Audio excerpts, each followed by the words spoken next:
Hey everyone, Judicial Watch President Tom Fitton here with our weekly update on social media. What a week this has been. The near shooting death, the assassination attempt on President Trump. I'll give you the latest there. You have this crazed civil war within the Democratic Party about the future of President Biden as candidate and maybe even president. Judicial Watch has new litigation related to the Secret Service dysfunction behind, in part, I would suggest it's tied to the what we saw up in Butler County. I'll talk about that later. We've got new details of a lawsuit to clean up the voting rolls in Illinois, some new developments there. And plus, there's been a major victory for the rule of law in Florida, where Judge Cannon has thrown out Jack Smith and his unhinged prosecution of President Trump over those that document issue down in Florida. So I'll talk about that as well. I mean, first up is the assassination attempt on President Trump. Lots of presidents these days, and I don't know what to say about it other than it was upsetting, outrageous, and there needs to be accountability. A man is dead. Trump was almost killed. 2 other American citizens were almost killed. They were severely injured. I hope they're doing well. I mean, I think they're stabilized, but shooting wounds, I'm sure it's going to take a long time to recover, and it's not going to be pleasant.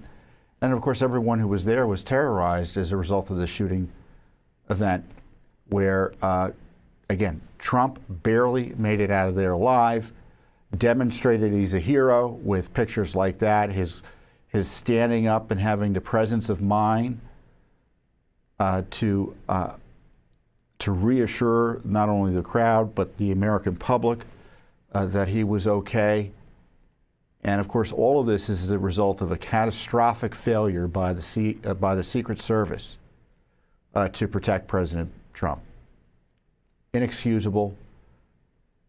The more we learn, the more outrageous it is. And you can be sure that Judicial Watch will, we've initiated a massive investigation into the Secret Service failure. We already have upwards of 20 open records investigations requests at the federal, state, and local level over this shooting. Because I don't know about you, I don't trust the federal agencies, the FBI, the Secret Service, Department of Homeland Security, its mother agency, even Congress. Where's Congress been? We've been highlighting how the Secret Service has been a mess for years. We've demonstrated it time and time again. And the media, of course, is always going to want to move on.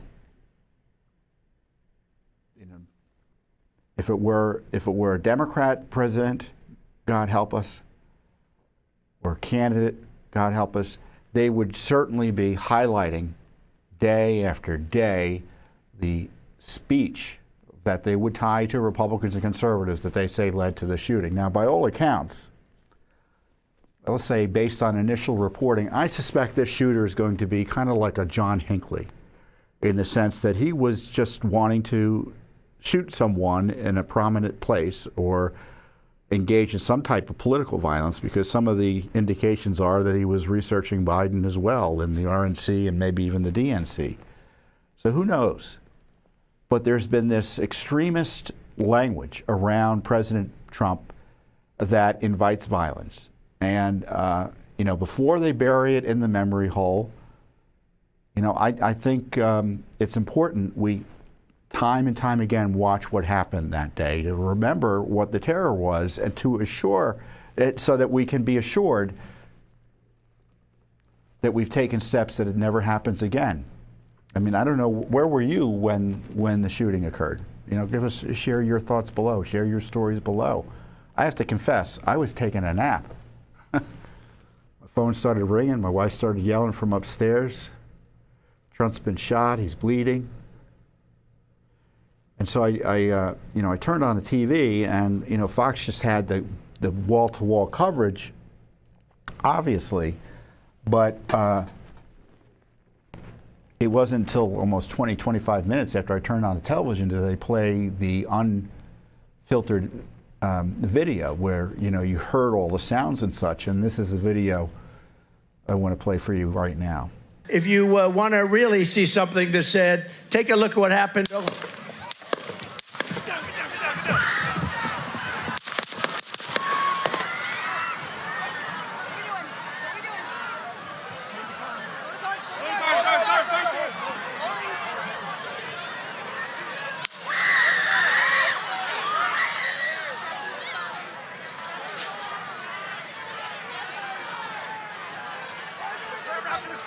Move to the spare. Hold. When you're ready. On you.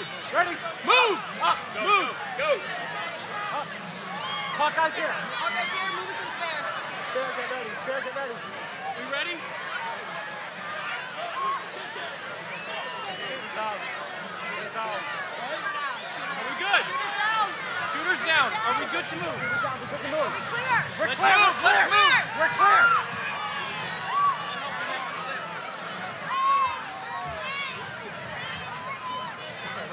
Come on.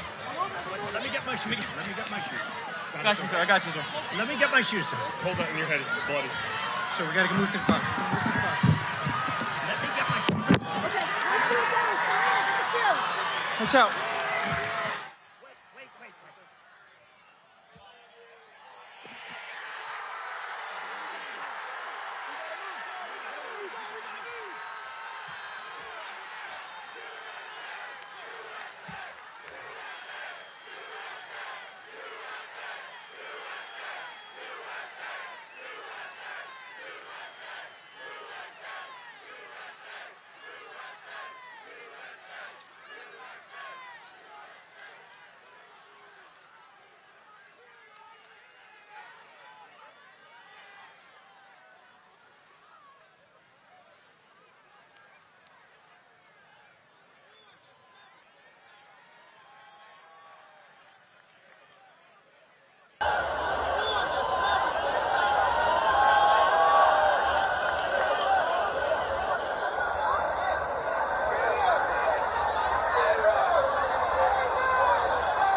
So, a lot of heroism going on there. Obviously, individual agents who were willing to defend President Trump with their lives by shielding him with their bodies. They didn't know how many shooters were out there. They got the clear to go. I wish they had moved quickly, or more quickly, but they moved as quickly as I guess they thought it was safe to do. There's the picture of how close the bullet came to him, or bullets. Just incredible. It really is a miracle he's alive, as he said. I guess he described it at the speech last night, or his big RNC convention speech. He recounted what happened to him. Let's play a little bit of that. Let me begin this evening by expressing my gratitude to the American people for your outpouring of love and support following the assassination attempt at my rally on Saturday.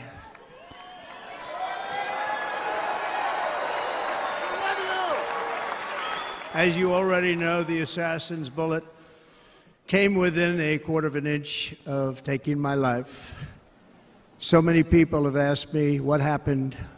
Tell us what happened, please. And therefore, I will tell you exactly what happened, and you'll never hear it from me a second time because it's actually too painful to tell. It was a warm, beautiful day in the early evening in Butler Township in the great Commonwealth of Pennsylvania. Music was loudly playing, and the campaign was doing really well. I went to the stage, and the crowd was cheering wildly. Everybody was happy. I began speaking very strongly, powerfully, and happily, because I was discussing the great job my administration did on immigration at the southern border. We were very proud of it.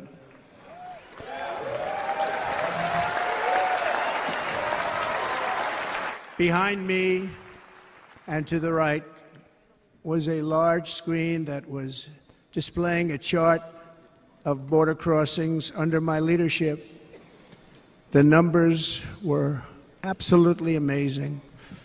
In order to see the chart, I started to, like this, turn to my right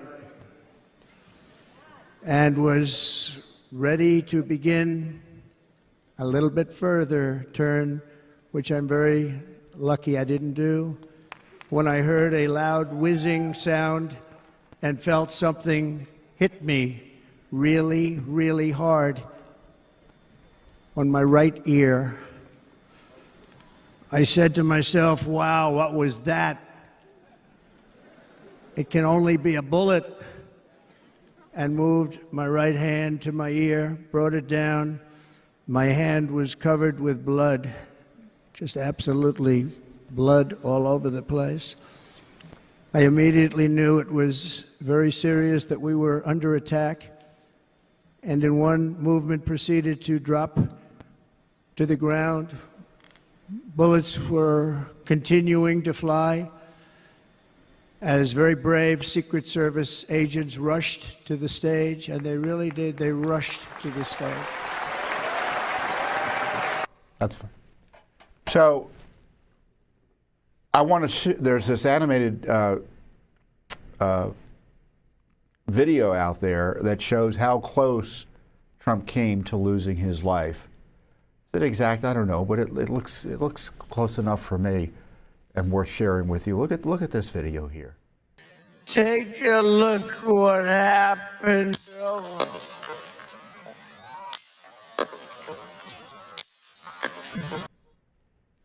Can you imagine?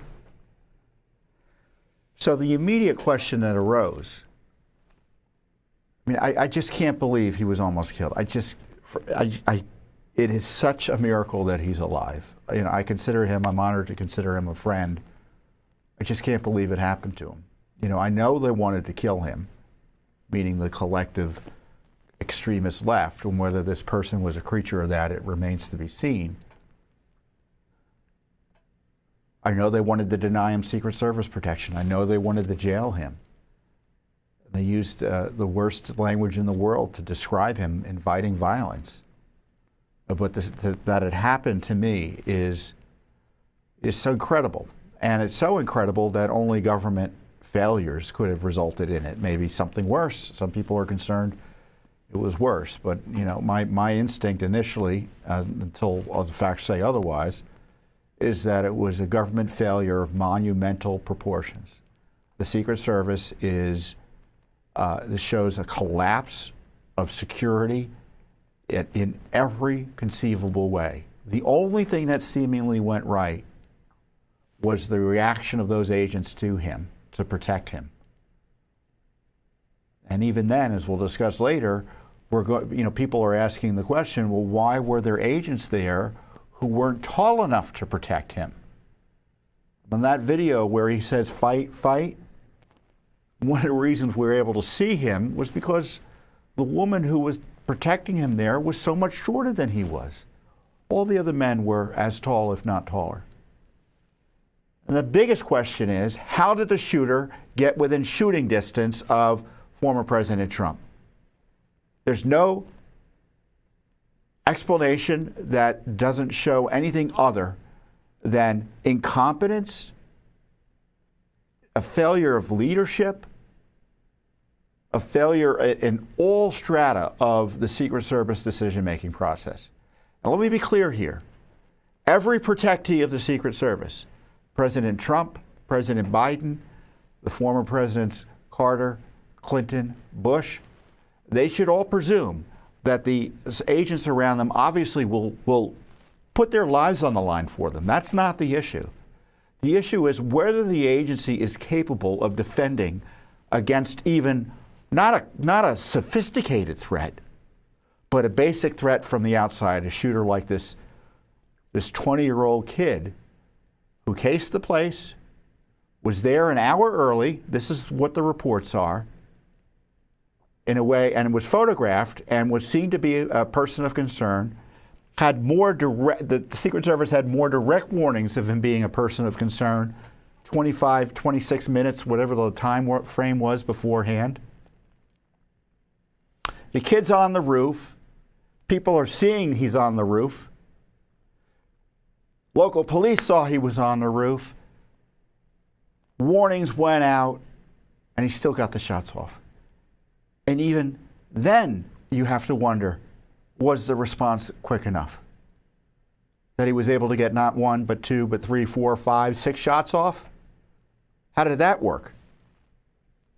And here's some video of the crowd pointing out where he was.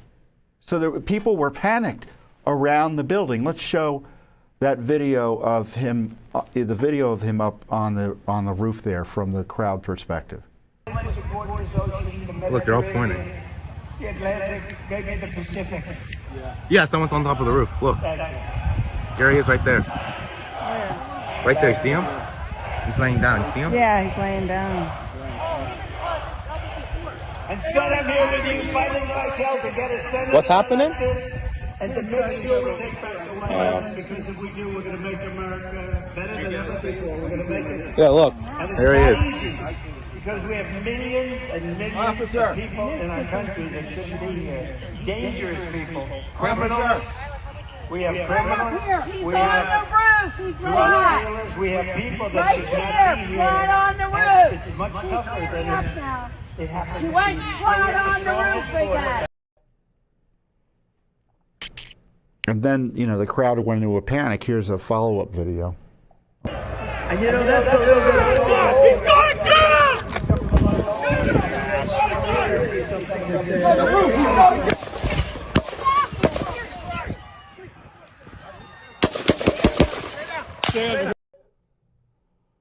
So there's the gunshot, unbelievable, unbelievable. I mean, there was an interview by the BBC that came out almost immediately of a guy who looks like he was tailgating outside the so-called security perimeter, which was a piece of distracting information put out there by the Secret Service to suggest they didn't have authority or responsibility for the buildings where the gunman was. And I did I'll show you the video of me watching the video, because it's, you're going to share how I look and feel in this next clip.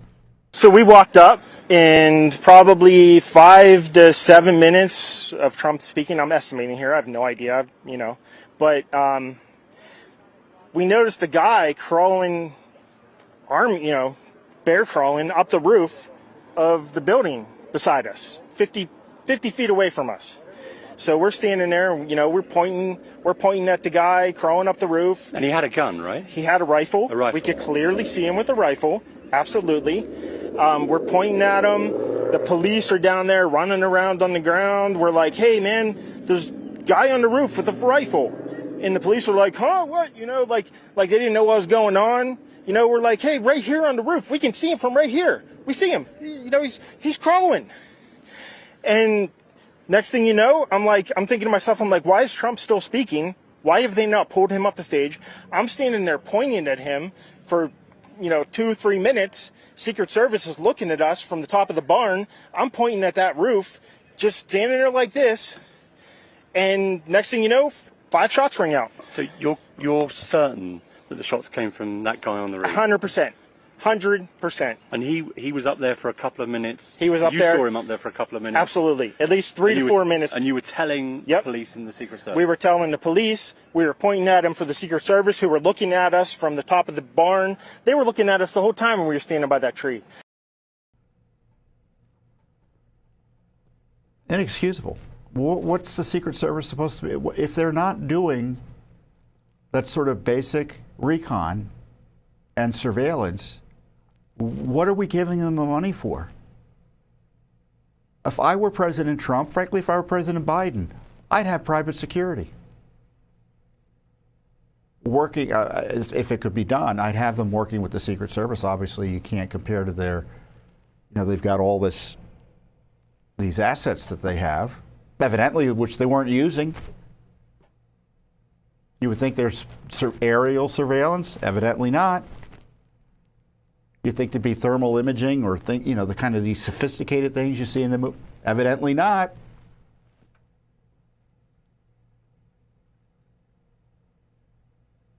Did the sniper respond in time? I mean, he took out the shooter, but the shooter got 4 or 5 shots off. How'd that work? And again, this is why Judicial Watch is doing its independent investigation here. Because the Secret Service, time and time again, can't be trusted. You have the Secret Service director out there basically putting up chaff, right? Trying to distract from the agency's failures, suggesting the local authorities had jurisdiction over that building, it was their fault, suggesting that they couldn't have had people up on that roof because of the slope of the roof was too significant, so they wouldn't have been up there.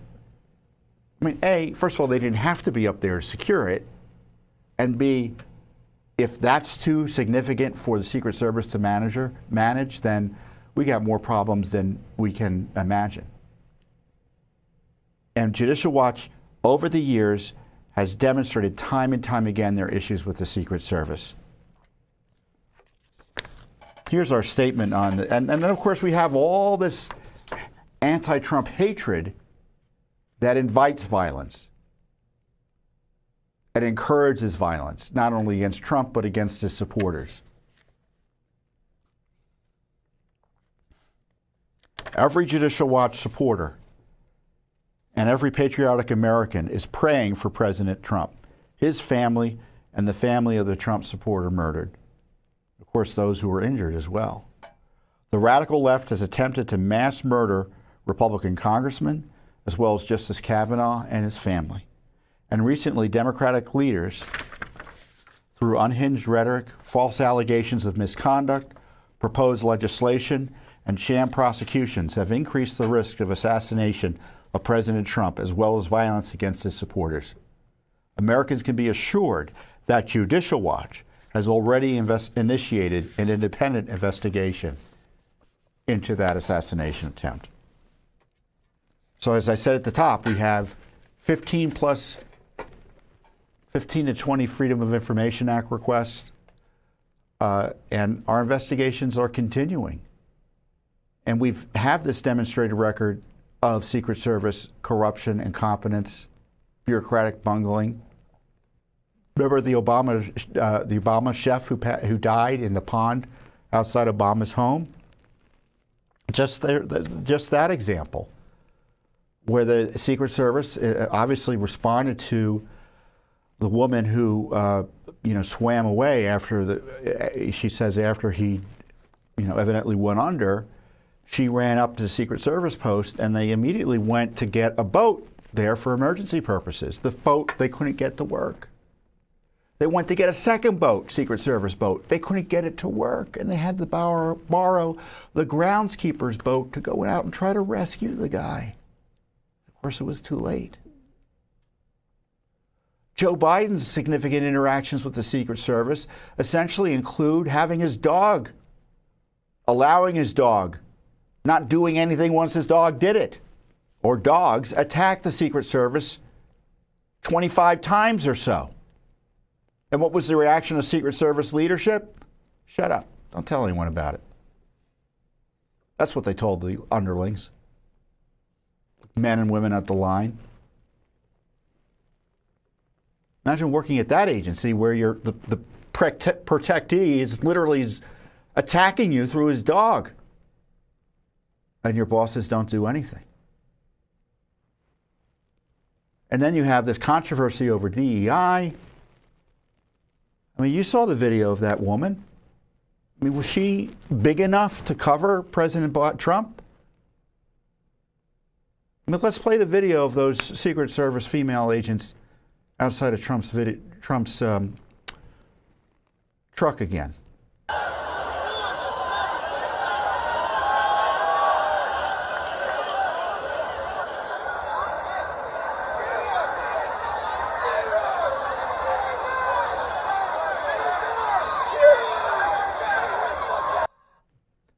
But does that reassure you what was going on in that spot? You know, I went and did a video about the DEI hiring at the Secret Service as described by their own agency in this video. Let's play it. Hey everyone, this is a screen capture of the United States Secret Service diversity page. Many people are concerned about their DEI initiatives, especially in light of the terrible assassination attempt on President Trump, where they had agents who were overweight and short-statured, happened to be female, trying to protect President Trump. They may have performed heroically, but people are asking whether they were the right people for the job, given the job's requirements. And this is what the Secret Service diversity page says. The Secret Service attracts and retains professionals of all backgrounds and experiences, while also providing an inclusive environment. This allows for a strong and agile workforce while helping each individual realize their full potential. Well, what should be the goal? Realizing someone's full potential or protecting the people they're supposed to protect? And if it means making sure that you don't have someone who's too short or otherwise ill-equipped to protect someone like President Trump, who's a big man. He's taller than I am. He's as big as I am.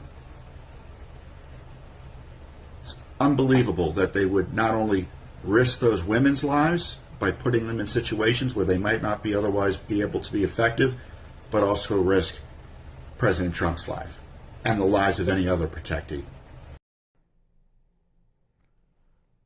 We're right. You know, and the left went crazy when I posted that video. They went crazy. And of course, they didn't respond substantively to it. I wasn't attacking the individual agents. It's the Secret Service I'm attacking, putting those agents in that position. And we're not allowed to ask questions of what our government does? Here, I'm going to stand up. I'm going to stand up. Well, there we are. We got a video. So I'm a little bit under 6 feet. So an agent's shorter. What is this, 5'7", 5'6"? Are they going to be able to protect me? Shield me completely? I mean, if I duck down, maybe. But that's not the way it's supposed to work, I would think. There are different physical fitness standards for female agents. So yeah, they're not expected to carry or be able to meet the same strength standards a male agent has. Now, if they're doing neutral work, I guess, maybe that's not an issue. But they have to be able, it seems to me, to be able to move the protectee. And they don't just necessarily move him in the sense that they guide him. They may actually have to lift him, especially if he's injured. And then the most heroic thing they do is protect these protectees, or be willing to, with their bodies. And if they're not tall enough, I mean, the protectee is at added risk. The agent's at added risk because that's a target of opportunities. Well, I'll shoot where the agent is that isn't as tall as the protectee. So this is an example where it's self-defeating, dangerous DEI. That's the shorthand of describing it. Push. It hurts everyone involved. It hurts the agency, hurts morale in the agency because it looks like people are being placed in certain situations not because of their skill set, but because of their gender or other statuses. Standards are lowered. That's the concern. And the question is, are people being put at unnecessary risk? But is that the issue here? Maybe, you know, it's for the grace of God that there was another shooter and that it didn't have to come to this. It didn't have to come to the issue of, well, was that agent tall enough to protect Trump if there was another shooter? Thank God it didn't have to come to that. But that's a question that citizens should be asking. Congress should be asking. And what's Congress going to do about all of this? I mean, we've been shouting from the mountaintops about the Secret Service for years. You know, look up Ron Kessler, a journalist and author. He's been writing about the Secret Service and the secrets of the Secret Service. It's a government agency like any other government agency. They've got great people at the Secret Service. You know, I've visited the White House often, at least when Trump was in office.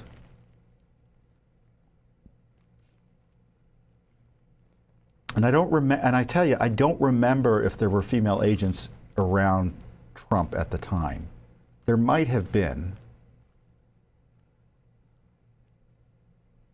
I mean, you could have female agents who physically can do the work. I'm not saying you can't, but I'm just saying let's make sure they have a standard that would reassure the public that they can do the work, as opposed to a standard that's so lowered that's just there to allow females to succeed in terms of getting the job, as opposed to doing the job.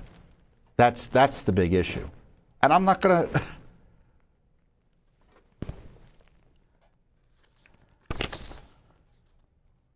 We can't stop telling the truth about this, my fellow Americans. We can't. People's lives are on the line. And then you've got like the sort of basic, do they even know how to keep unbalanced people out of the Secret Service? So as I say, we do all this other, you know, we've been looking at the Secret Service for some time, and we just filed a lawsuit that we announced about an agent who evidently went out of control, who at the time was on the personal protective detail of Vice President Kamala Harris. We filed a lawsuit against the Department of Homeland Security, which is the agency that houses the Secret Service, for records related to an incident at Joint Base Andrews in Maryland, in which a Secret Service agent assigned to protect Harris reportedly got into a scuffle with colleagues. Here's what it is. According to an April 24th report by the Washington Examiner, a Secret Service agent was removed from her duties after physically attacking the commanding agent in charge and other agents who tried to subdue her. Think about that. I mean, how did that agent get to the position? Was this the first time she did anything weird? I doubt it. I doubt it. A later report states the agents involved in restraining Michelle Herk-Zeg, that's the alleged assailant, were especially concerned because she still had her gun in her holster. At least that was a positive. They wrestled her to the ground, took the gun from her, cuffed her, and then removed her from the terminal.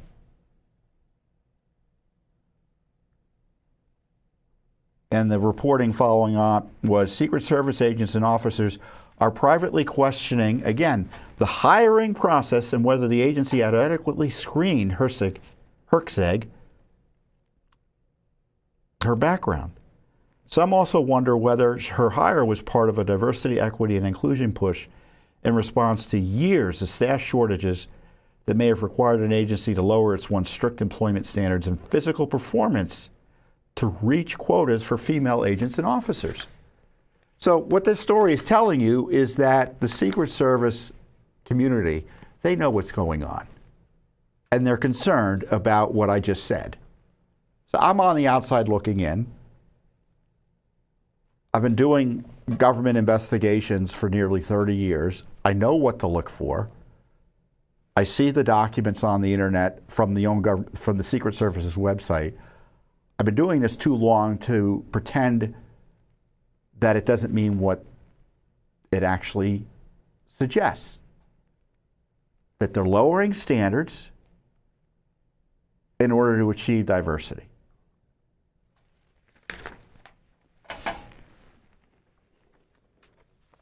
And they're hiding the records.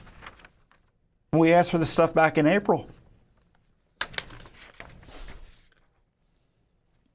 We basically want for the records related to the incident. We go through all the names of the people involved. Training and disciplinary records of the agent at issue. And all Secret Service and DHS, Department of Homeland Security, policy documents related to diversity, equity, and inclusion in the hiring, employment, training, and discipline of Secret Service agents. So, on the one hand, you've got this issue of a complete collapse in the Secret Service, where a shooter 138 yards away. Is that I think that was the length. I mean, according to experts, snipers, and people who've had law enforcement and military training. I mean, you don't need to be a sniper to take someone out from 138 yards away. I mean, there are scopes available, obviously, to make it easier. But I mean, the military doesn't train snipers at 138 yards. Obviously, they do, but you know what I mean. They train much further out. I mean, that standard firearms training is, I think, 200 yards. You should be able to shoot without a sniper scope. Just incredible. So you've got that complete failure of the security system that the Secret Service, which, by the way, has a $3 billion budget. $3 billion budget. As I said earlier this week, that essentially is an infinite budget for protection.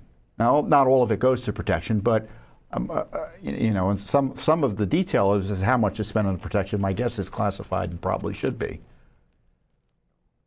But it's monopoly money at that point. They can spend anything they need to, practically speaking, to defend their protectees. And it's not just the presidents and former presidents. It's in the case of the current presidents, their families.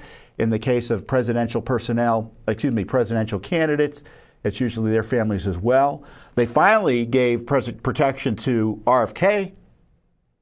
We've highlighted the corruption there, where Mayorkas, the head of the DHS, personally denied Kennedy protection. His father had been killed. His uncle had been assassinated. His father, Robert F. Kennedy, his uncle, the former president of the United States, JFK, was murdered, and they denied him Secret Service protection. He's running for president. And it's only after this near-death experience of Trump do they back off and retract the vicious, nasty, vindictive decision to deny him protection, even though they knew he was facing significant security risks.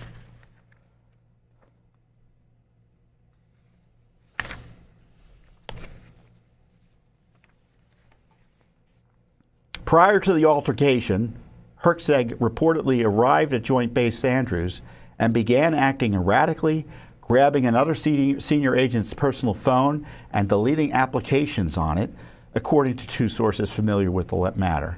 The other agent, a shift leader, was able to recover his phone and then acted as if nothing had happened. So she was acting crazy, and her people around her kind of gave her the benefit of the doubt initially. Well, what an awful situation. And as I say in the press release about this lawsuit, the catastrophic security failure behind the attempted assassination of former President Trump shows how the management and quality of Secret Service personnel are urgent issues. The Secret Service's illicit cover-up of these documents about the Kamala Harris protective detail incident is not reassuring, I'd say. So, say a prayer of thanksgiving that President Trump was alive, that more people weren't killed or injured. Say prayers for the family of that hero who saved his family and died and was killed doing that. Say prayers for those injured. And, not everyone who was shot, not everyone who was injured was shot, because people get injured in a traumatic way as a result of being at an incident like that. And of course, you know, the whole country is traumatized by something like that. And I got to say, you know, on the behavior of President Trump, he's a hero. That was an American hero in the way he reacted. And this is not a political comment. It's a straightforward comment about seeing a citizen who, in extreme circumstances, responded in the best possible way to reassure the public. Let's play that. Let's show that picture of him with the flag. The one where he's. Oh, we have. Oh, there. It was a version of that. The fight, fight, fight. Great, just great stuff. And of course, you have that iconic photo of the flag. And of course, the crowd around him, you know, they reacted quite sensibly. Thankfully, they didn't panic. So, you know, the president has said it's by the grace of God. I think God's grace was all over that place, right? Because people could have been injured and otherwise hurt in a panicked stampede or something else after the shots took out. You know, these were 10 shots or so. And they did not panic, and everyone kept their heads about them.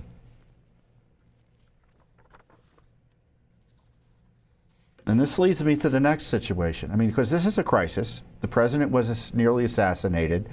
The Secret Service, that has been years, decades, supposed to be protecting presidents, has been highlighted to be a failure and incapable of doing so. And so there are people who might take advantage of it. So it's a crisis. There's a security crisis right now related to Secret Service.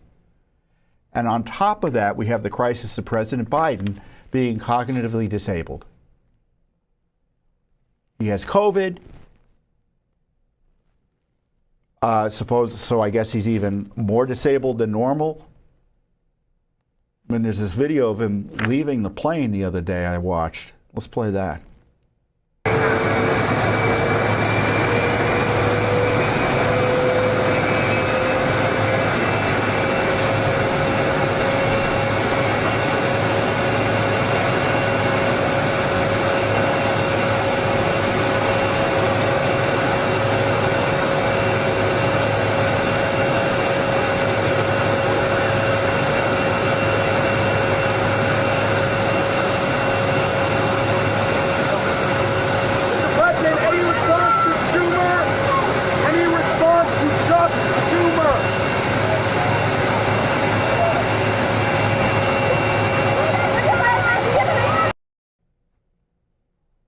Does that look like someone who's with it?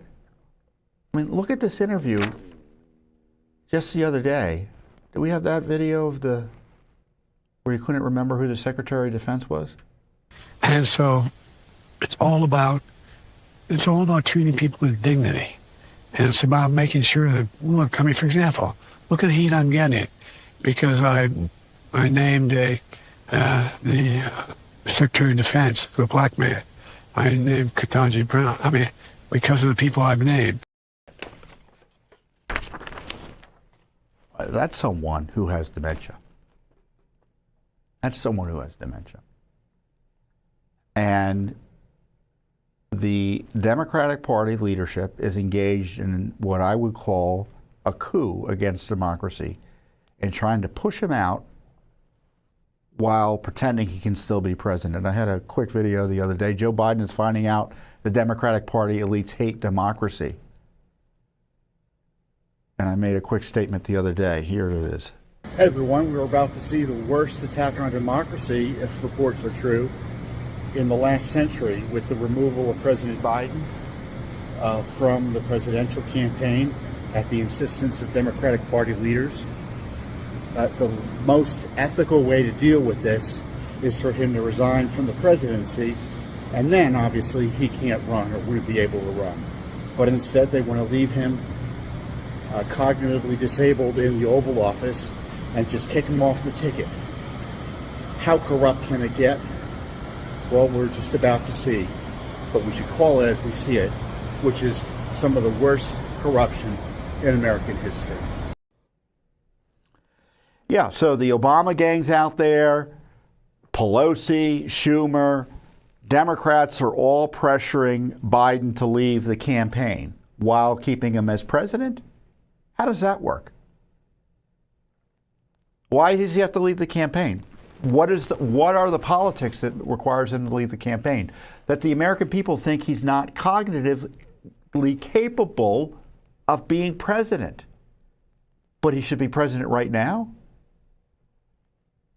And as I note, the most ethical approach here, it seems to me at least, I understand this ultimately is politics, but he did get 14 million votes as a primary candidate. And to just at the last minute just switch him out because he had a bad debate performance, if I'm Joe Biden, I'd be like, if I was his family, because I don't think Joe Biden can say anything in a way that should be given any credit because of his cognitive disability. I was okay yesterday, but not today because of one debate. You've known about the way I am for years. No, I'm not going anywhere. So now there's a big question about whether he'll go anywhere. Some people are saying he'll be out by the weekend. Other people are saying, oh no, his campaign's saying he's going on campaigning next week. I don't know what's going to happen. I thought he was going to be out a week ago. At least I had a source saying that he was going to be out a week ago. So it raises questions again about the 25th Amendment. So when Democrats talk about removing him from the campaign, what they're trying to do is to avoid the issue of the current crisis, that he's cognitively disabled and shouldn't be in the Oval Office. And Trump's nearly killed, and we have Biden running the show to make sure it doesn't happen again. I get some private security, Mr. Trump. I'd get some private security if that's the scenario. I mean, do you think he knows who the Secret Service chief is? He referred to her as a him in an interview. I mean, Mayorkas is, I can't even explain what he's doing there as head of DHS. And of course, President Biden is disabled. So what next?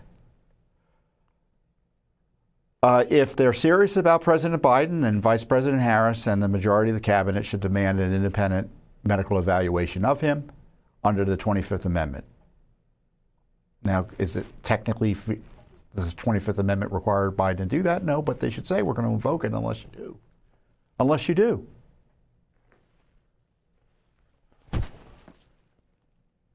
And to the degree that they want to remove him from the ballot while leaving him in the presidency, that's objectionable. I mean, I think there has to be a reckoning with his disability. Because our country's at risk. But Democrats don't want to go there. They're just playing this little coup game in the campaign. 14 million votes don't matter, and they're going to just pick the president at a convention. Now, if he voluntarily retires or steps away from the campaign, I guess, that's just the way the cookie crumbles, I guess, is the argument, right? And that's why we have parties to kind of select candidates in the end, and this is the process we have late in the game. But this whole process, this crisis, and it's a national security crisis because it's destabilizing to the country. In addition, I mean, on top of this, we have Trump nearly murdered. It's all could have been avoidable if there was an honest consideration of his cognitive disability by Congress, and I mean Republicans too, by the media, and everyone else. So, in addition to praying for everyone affected by that shooting, pray for America, because we got a little bit of a rocky road ahead. Because the presidency is in a collapse, in my view. It's in collapse.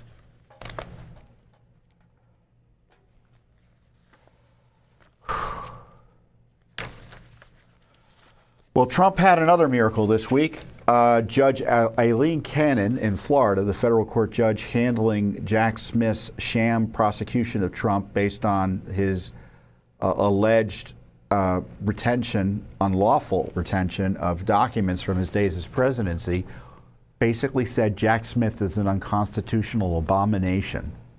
And she shut down his case completely, threw the whole thing out the window. And of course, the left is furious. The Justice Department, I'm sure, if they haven't already, they're about to appeal it. And the decision is worth looking at because it was a brave decision. Judge Cannon has always been under the attack by the crazed left that wants to jail Trump in retaliation for being Trump and to affect and interfere with the election, because Cannon has held the Justice Department to certain basic legal standards and norms and has treated Trump respectfully. And one of the big issues that I've been raising for years, Judicial Watch has been raising for years, is the legality of the whole special counsel operation. I mean, this tweet I posted back in 2018, and I'm sure I was yelling about it earlier because I remember looking at the special counsel regulations when Mueller was appointed. I'm like, wait, this is not legal. I mean, here's the video from a few years ago. The U.S. attorney is appointed by the president, confirmed by the Senate before he can take up his job. And if there are prosecutors in the Justice Department who aren't subject to confirmation, they answer to people who are, or answer to people who answer to people who are. So there's this lawful delegation of authority. In this case, that doesn't happen. He is not supervised day to day by the appropriate officials in the Justice Department. Therefore, he doesn't really have the authority under our Constitution to do the work he's supposedly wanting to do, which is to investigate, let's assuming he's doing the right thing and just trying to do his job. It's not about Mueller at this point. It's about the Office of Special Counsel. And if I were them, I'd go back to square one, however politically uncomfortable it is, to make sure that that office is lawful and lawfully run. I was right. At least Cannon thinks I was right. I was much younger then. It was frightening. I even sounded younger then. I'm glad they caught up to Judicial Watch. And Judge Cannon's decision was a massive victory for the rule of law. And I want to go over the decision a little bit with you because, the media is going to ignore it. Probably would have gotten more attention, but, you had the RNC convention and then the shooting on top of it. So, for obvious reasons, it got buried a bit. Judicial Watch applauds Judge Cannon's principled decision to end this constitutionally rogue criminal proceeding that has so abused President Trump and the rule of law. I am an eyewitness to these abuses as I was harassed personally by Jack Smith's rogue operation. Remember, I was called in as a witness on these documents issues in retaliation, my view is, and Judicial Watch was subpoenaed as well, our documents, in retaliation for our blowing the whistle on their abuses of Trump, suing for information about their abuses of Trump. The decision is a victory for the U.S. Constitution and accountable government. This case should never have been brought, never have seen the light of day. So many reasons to dismiss this case. And Judicial Watch has long called out the unconstitutional special counsels and their attendant abuses of Trump and other innocent political targets. And so her decision, I encourage you to read her decision. We'll put a link to it below. It's widely available. It's accessible. It's a little bit lengthy. But, you're Judicial Watch followers. You know what to do. You can read it. Going to read a part of it to you, though, because it's important, because it highlights how Trump has been abused by someone who shouldn't have had who had literally no legal power to do these prosecutions. And she details on the page in the beginning what the issues are. And the first issue is a challenge to Smith's appointment under the Appointments Clause which provides the exclusive means for appointing, quote, officers of the United States. The Appointments Clause sets as a default rule that all officers of the United States, whether inferior or principal, must be appointed by the President and confirmed by the Senate. It then goes on to direct that Congress may by law vest the appointment of such inferior officers as they think proper in the President alone, in the courts of law, or in the heads of departments. For purposes of this order, the court accepts that the special counsel accepts the special counsel's contested view that he qualifies as an inferior officer, not a principal one, although the court expresses reservations about the proposition and addresses the arguments below. The motion's second challenge is rooted in the Appropriations Clause, which prohibits any money from being drawn into the Treasury unless such funding has been appropriated by an act of Congress. And she cites the clause, no money shall be drawn from the Treasury, but in consequence of appropriation made by law. Both the appointments and appropriation challenges are framed in the motion, raise the following threshold questions. Is there a statute in the United States Code that authorizes the appointment of Special Counsel Smith to conduct this prosecution? After a careful study of this seminal issue, the answer is no. None of the statutes cited as legal authority for the appointment gives the Attorney General broad inferior officer appointing power or bestows upon him the right to appoint a federal officer with the kind of prosecutorial power wielded by Special Counsel Smith. Nor do the Special Counsel's strange statutory arguments, appeals to inconsistent history, or reliance on out-of-circuit authority persuade otherwise. The bottom line is this. The Appointments Clause is a critical constitutional restriction stemming from the separation of powers, and it gives the Congress a considered role in determining the propriety of vesting appointment power for inferior officers.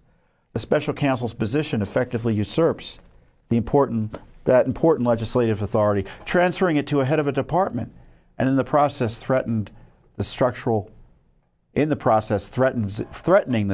liberty inherent in a separation of powers.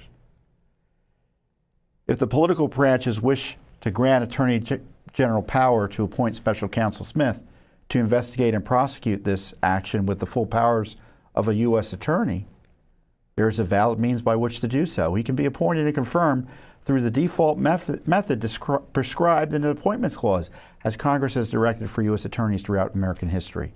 Or Congress can authorize his appointment through enactment of positive statutory law consistent with the Appointments Clause. I mean, that's exactly what I said in that video. And of course, I was, that was just Tom Fitton, Judicial Watch president. I'm not a lawyer. I'm just trying to understand and cite my objections as best as I understood it. But this is what Judge Cannon said, that if it's maybe inconvenient, but that convenience is necessary to the protection of the rights of American citizens, because these powers have to be exercised by the proper authorities under the Constitution. Remember, I read the Declaration of Independence to you not too long ago. One of the key complaints in the Declaration of Independence was the appointment of all these officers by the king to play overlord for the colonies. They didn't want that. There had to be lawful appointments. I mean, under their theory of the law, Garland could say, hey, Tom Fitton, come on in. I want you to prosecute someone. And I get the keys to the kingdom. That can't be right. Now, some special counsels have been U.S. attorneys or are U.S. attorneys when they were asked to be special counsels. Just John Durham was a U.S. attorney and serving as a U.S. attorney, so that was a valid appointment. Who's the special counsel for Biden now? I think it's Weiss. He was, one more time? Her or Weiss? Weiss. Weiss is a U.S. attorney in Maryland, or excuse me, Delaware. So that's a lawful designation. Now, there could be an issue about monies being used for special counsels, but that's kind of more complicated issue. Her wasn't lawful. under Cannon's theory, right? Because Herr was a former U.S. attorney. He retired at the end of the Trump term, and then he was rehired to be special counsel, so he wasn't a lawful attorney. Special counsel. Mueller wasn't lawful, as I highlighted in my video for you. And now the whole case is thrown out. Later in the brief, or in the opinion, and she cites the Supreme Court here. The Appointments Clause is more than just a matter of etiquette or protocol. It is among the significant structural safeguards of the constitutional scheme.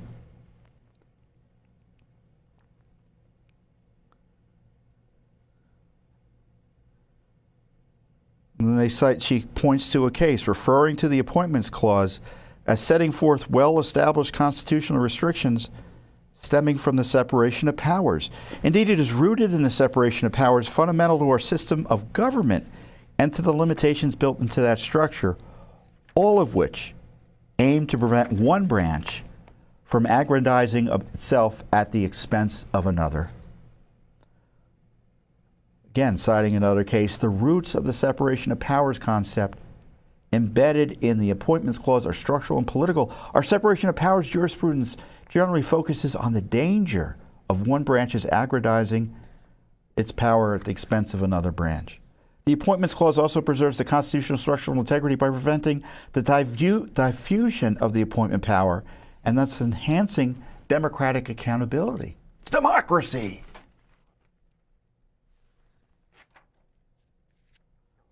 Citing the case, saying, explaining that the Appointment Clause protects democratic accountability by, quote, by limiting, quote, the distribution of the appointment power, quote, to ensure that those who wielded it were accountable to political force and the will of the people. What's controversial about any of this, folks? I don't see anything. I think it's a well-reasoned decision.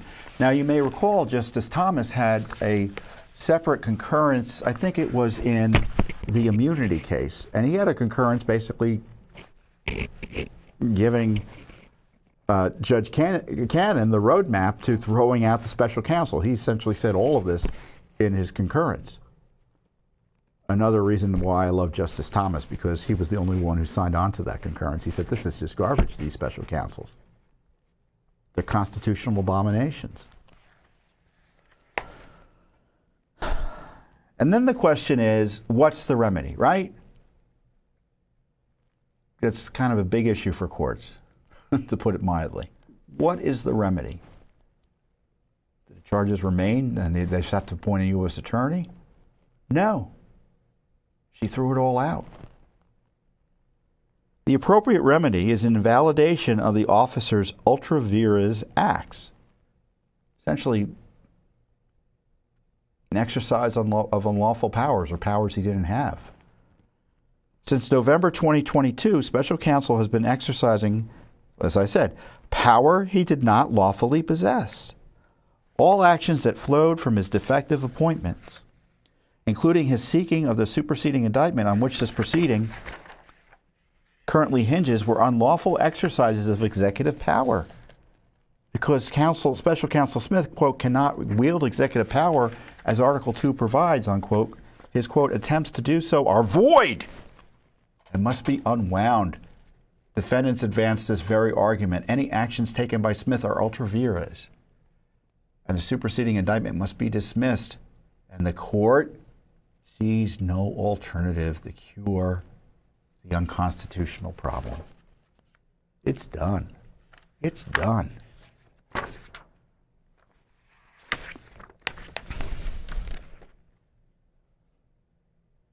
The court is convinced, she concludes, the special counsel Smith's prosecution of the action breaches two structural cornerstones of the constitutional scheme, the role of Congress in the appointment of constitutional officers and the role in Congress in authorizing expenditures by law.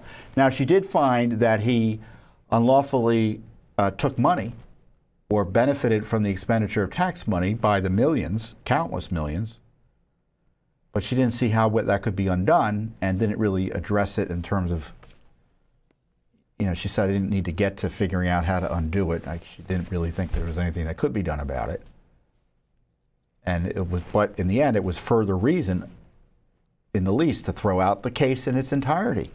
And it's not just against Trump. He had two of his colleagues from Mar-a-Lago, two staffers who were targeted and vindictively prosecuted by the Smith regime.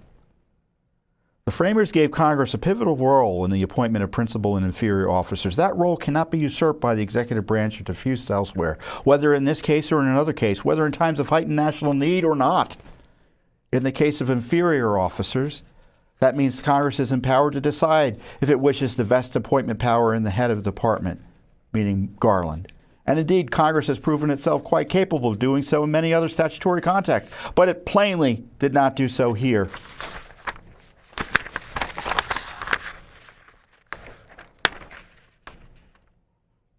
Despite the special counsel's strange statutory readings, nor does his appeal to inconsistent historical practice supplant the absence of actual or textual authorization for his appointment. The same structural emphases resonate in the context of the Appropriations Clause, which embodies a fundamental separation of powers principle subjugating the executive branch to the legislative power of the purse.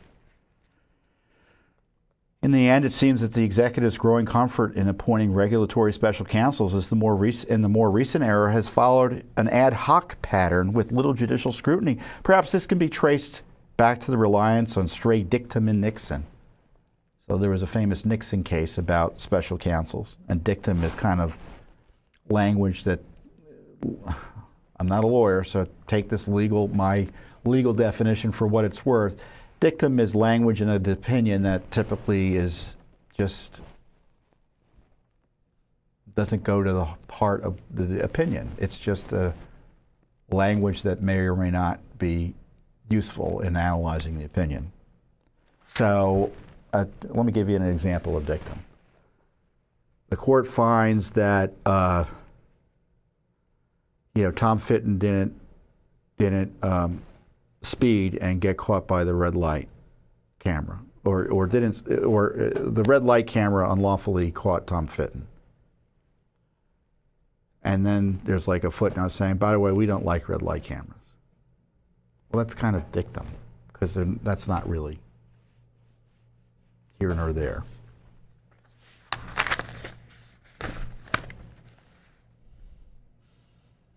Now, all the lawyers are going to say that was the worst example in the world, but it was the only one I could come up with on the fly, so there's that.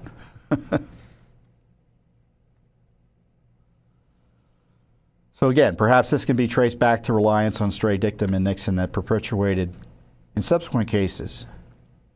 Perhaps it can be justified practically by the urgency of national crises, or perhaps it can be explained by the relative infrequency of these types of investigations by congressional intention, or by the important roles that special counsel-like figures have played in the country's history. Regardless of the explanation, the present motion requires careful analysis of the statutory landscape to ensure compliance with the Constitution, and the court has endeavored to do so with care. The court thus returns to where it started. The Appointments Clause is among the significant structural safeguards of the constitutional scheme. So too is the Appropriations Clause, which carefully separates congressional control of the purse from executive power of the sword. The consequences of relaxing either of those critical provisions are serious, both in this case and beyond.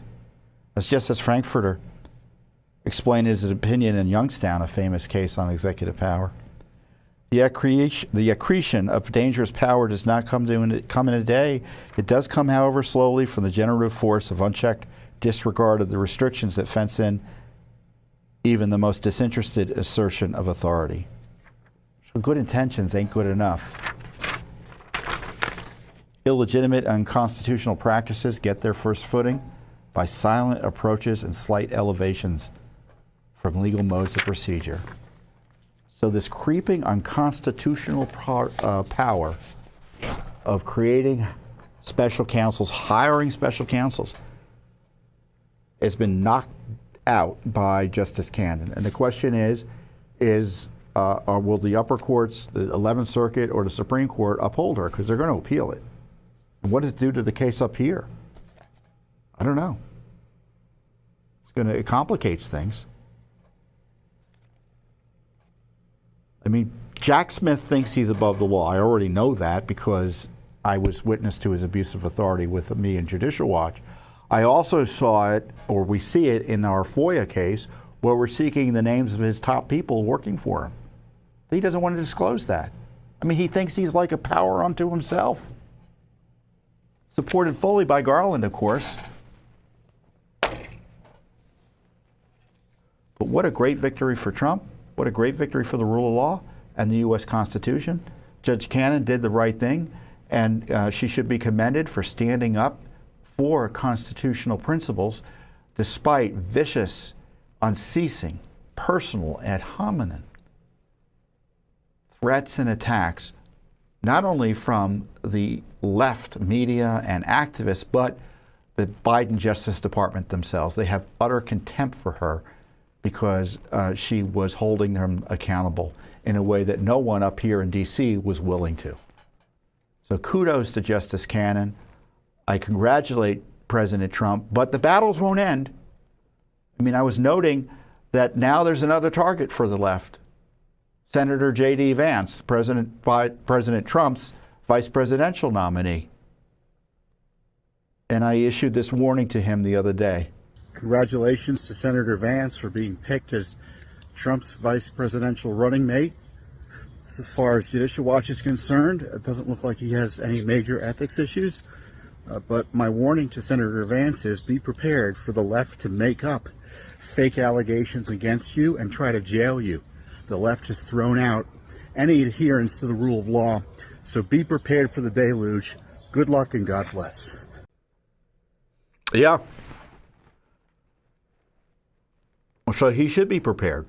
And Trump should be prepared for them to continue to throw out all the stops to keep him from office. And I'm not just talking about campaign. I mean the continued abuse of power to target him. And now Vance is going to be in their sights. I don't know what they're going to come up with. They'll come up with something. Do I know it for a fact? No, but, you know, experience tells us something. What tells us experience is a great instructor. And my experience is they're going to go after him. So best of luck to Senator Vance in terms of surviving the maelstrom that's coming. So we talked about election interference through or attacks on election integrity by trying to manipulate the process by trying to jail President Trump, right? Or kill him, or try to get him killed. And then there's election integrity issues related to basic election administration that isn't followed. And one of those issues is the basic rule that the voter rolls be cleaned up from time to time. Federal law requires that the states take reasonable actions to clean up the voter rolls. And under the law, that means law basically generated by Judicial Watch, because we've been enforcing federal law in this regard. We've been doing the heavy lifting completely separate. I mean, the Justice Department has left the field.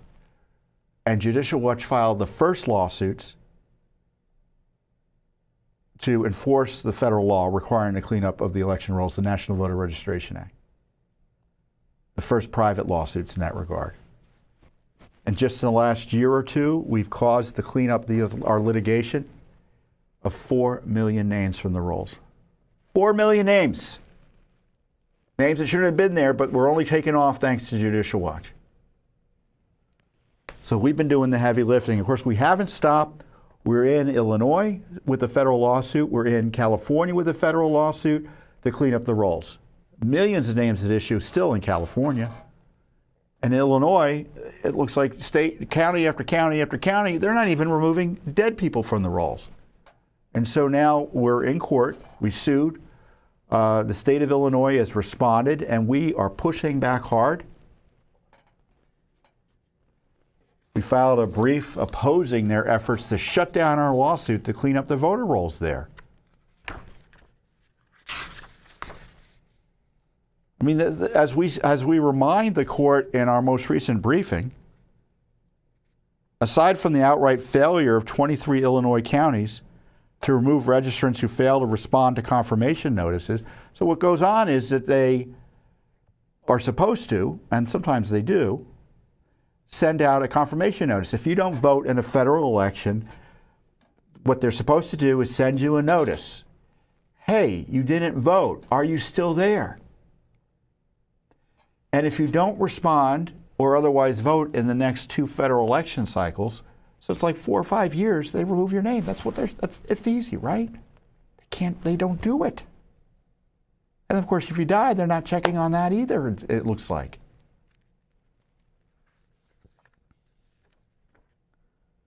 They're not even, and plus they're not even reporting the data as it relates to that type of activity. So the presumption is they ain't doing it. 34 counties could only report data not available regarding the confirmation notice removals. 19 of those reported the same thing for death removals. 19 counties reported removing no people who had died from the rolls. 29 counties reported data not available regarding the number of confirmation notices sent. Some of them don't even know how many inactive registrations there are. 52 of 108 Illinois jurisdictions failed to report any data to the Federal Election Assistance Commission in one or more of the crucial data categories identified above. It's a complete mess. And the defendant, the Secretary of State, does not have access, she admitted, to the local election authorities' list maintenance records. So no one in Illinois has access to this data because they didn't want to share it with us either. And of course, they've thrown out everything they could to try to dismiss the case.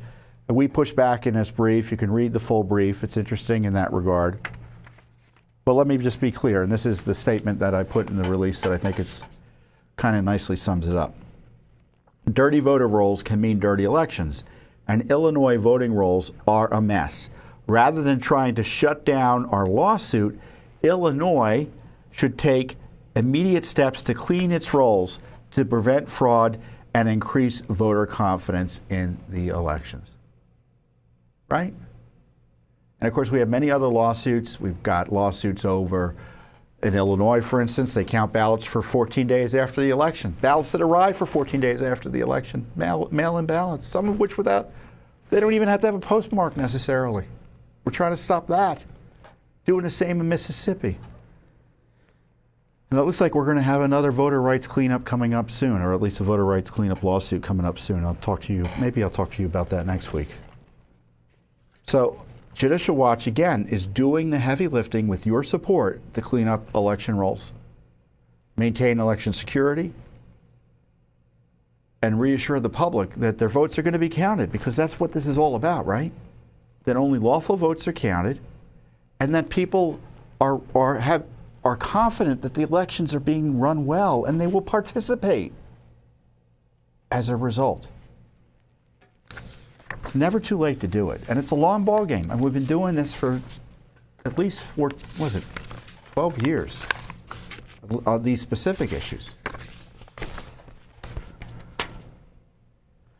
So I love Judicial Watch, and we do such great work here, and we only do it as a result of your support. Now, you can support us directly, or you can support us indirectly, and here's a great way to support us indirectly. If you like what I'm talking about here, and you think it's important, you want to learn more, we have several books that are already come out that are bestsellers. But I'm pleased to announce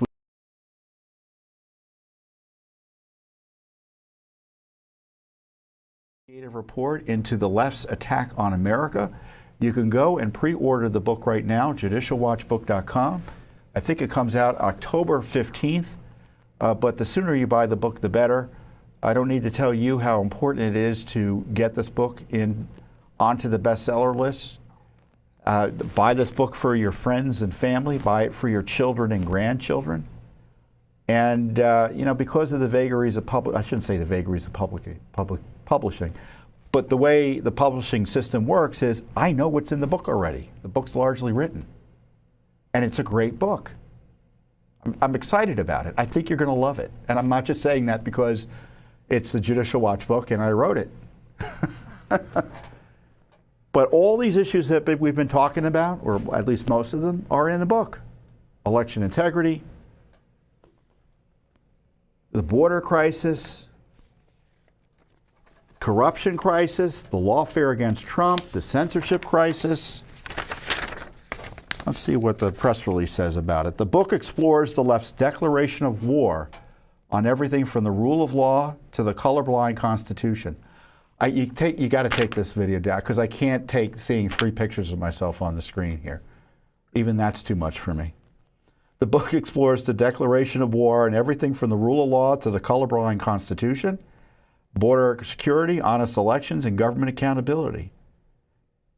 And as we note in the release, I've seen firsthand the very abuse, lawfare, and corruption that strikes at the heart of our rights and constitutional freedoms. Now, we've had a number of previous books, and I encourage you to read all those books as well. A Republic Under Assault, The Left's Ongoing Attack on American Freedom. And then our first book was The Corruption Chronicles, and then the next book was Clean House. So there are 3 books. So this is the 4th. All of which, and I want this one to be a bestseller too. So I'm asking you to help.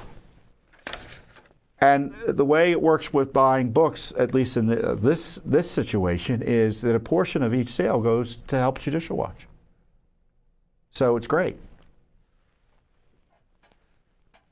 So I can't tell you enough that if you love Judicial Watch and you want more of the truth in book form, get the book now. Because if you buy it now, as soon as it comes out, it'll be mailed to you or emailed to you, depending if you get what edition you get, digital or hardcover. And there's an audio version coming out.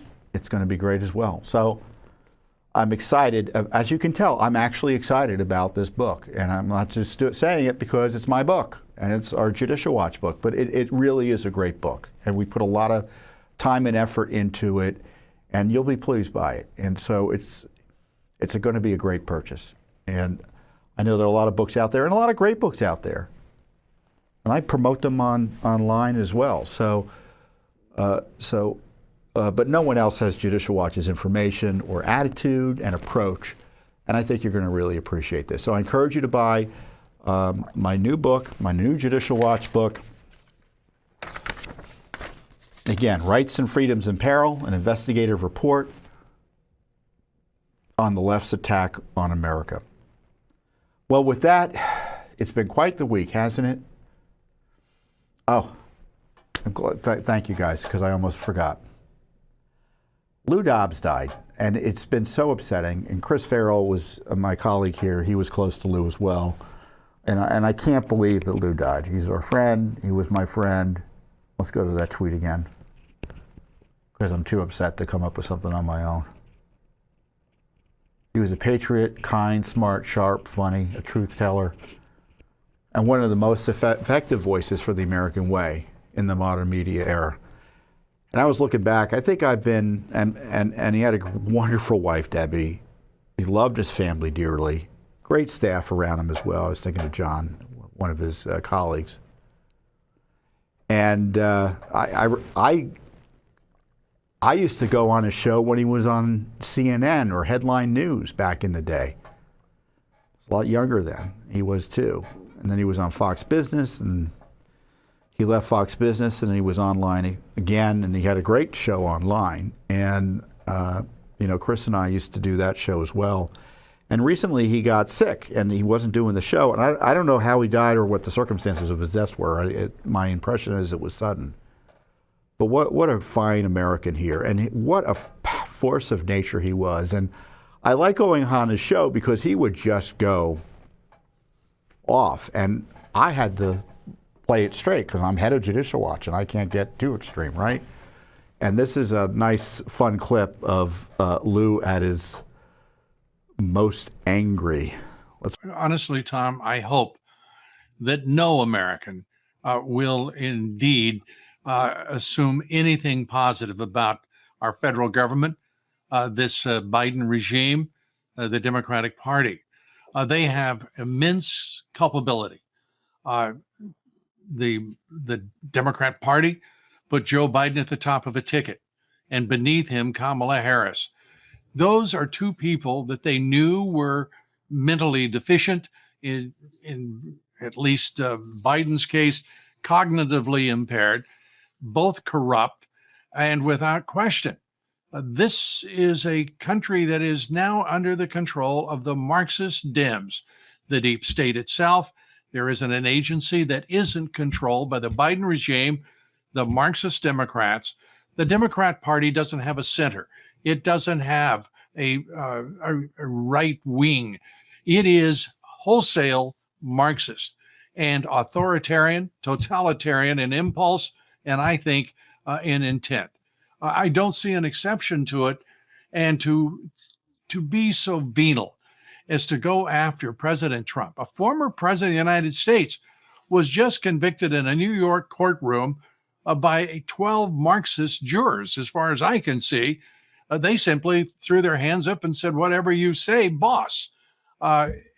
Merchant, he's a product and a fixture in that party and in that ideology. We are right now watching this country under the control. Make no mistake, this means that our legal system is fully compromised, corrupt, and this Marxist Democrat Party controls all of the levers of power. Rest in peace, Lou Dobbs. We'll miss you greatly. And thank you, everyone, for tuning in. And I'll see you here next week on the weekly update for Judicial Watch. Thanks for watching. Don't forget to hit that subscribe button and like our video down below.